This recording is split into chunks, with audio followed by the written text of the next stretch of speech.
This is a video on trying to get this mower to run again. I bought 4 mowers from this guy. One of them looked like it had been falling out the back of a truck. It had lots of things broken on it. As you can see, this one has been mushed pretty good right around the exhaust. This is very thin metal, so it bends pretty easily.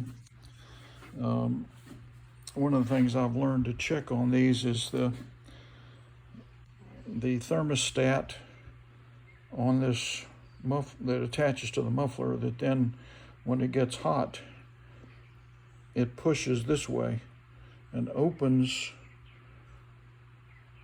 it opens the choke, so it's choked now because it's cold, and you start it very quickly. That muffler gets hot and pushes this and opens that. So I test this to make sure the spring is working, and it is. So that's not a problem. Other problems I see with this mower, I've already addressed this, but these often come loose. These little pins here come loose, and this whole dipstick assembly just kind of wobbles around because it's not clipped into the slots where it belongs. So I've pushed that into place. That's good. Speaking of rough treatment on this mower,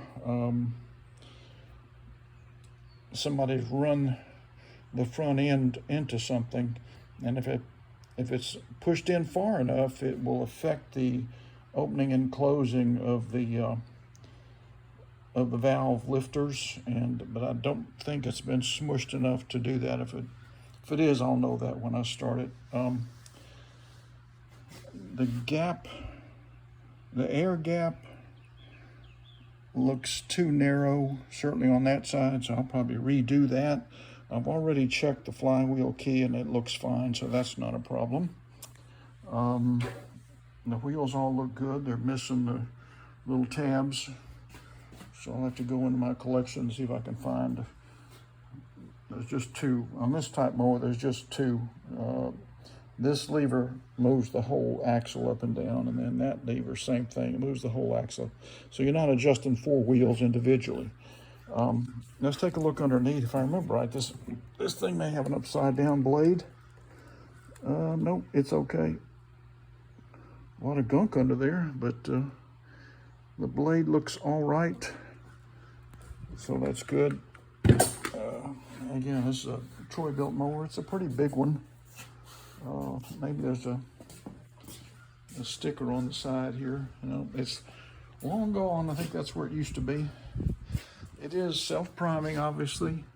This mower, based on the gas tank, is from 2018. So let's see if we can get this mower running. The first thing I've got to check on it and address is this right here. See, this is all torn up and frayed, broken, and that's because you get rust. Water drips down these lines when you leave them outside. The water just drips down there and goes in the cable, rusts it all out, and then it doesn't work. So you got to replace that.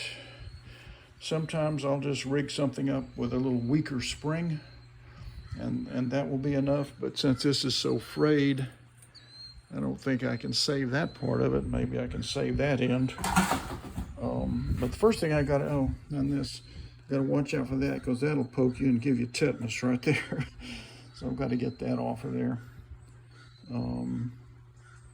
So the first thing I've got to do to begin this process is I've got to pull that big spring off of there, which is right over here, and that way I can at least spin the flywheel around and see if it's got compression. So let's get our little handmade tool, which is an old pull cord handle and some strong wire with a loop on it that I can grab that spring. See how it fits on there? You grab the open end right there, pull towards you and down. It's a very strong spring, so now I'm going to move this by hand sometimes it's resist you because it's so rusted. Okay, so that one stays open. Okay, now watch this. Now we're going to turn the flywheel. And I can already feel some compression, so that's good. So it's resisting, and then that releases. So there's your compression right there. See that? That's good compression. And I don't feel any dragging on the coil. So maybe that coil is okay, but it sure does look narrow to me. So I'm going to set the phone down and put it in the holster. And let's begin the process of getting this mower where it will run. So there we go. Let's see, is that a pretty good angle? I think it is. There we go. That's a pretty good angle.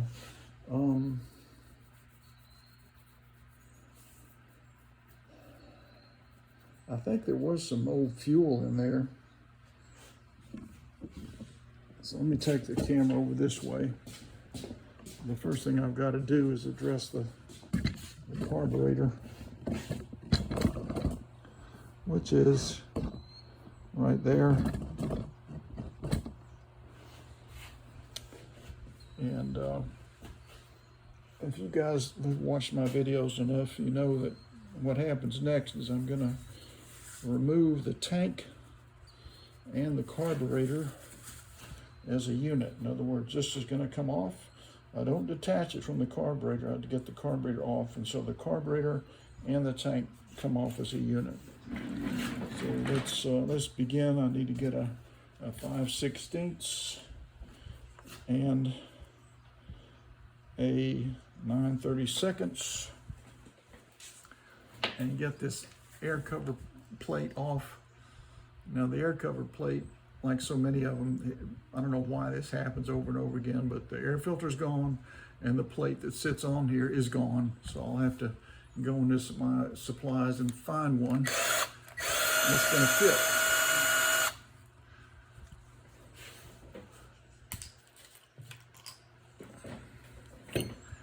Got that one out. And got that one out.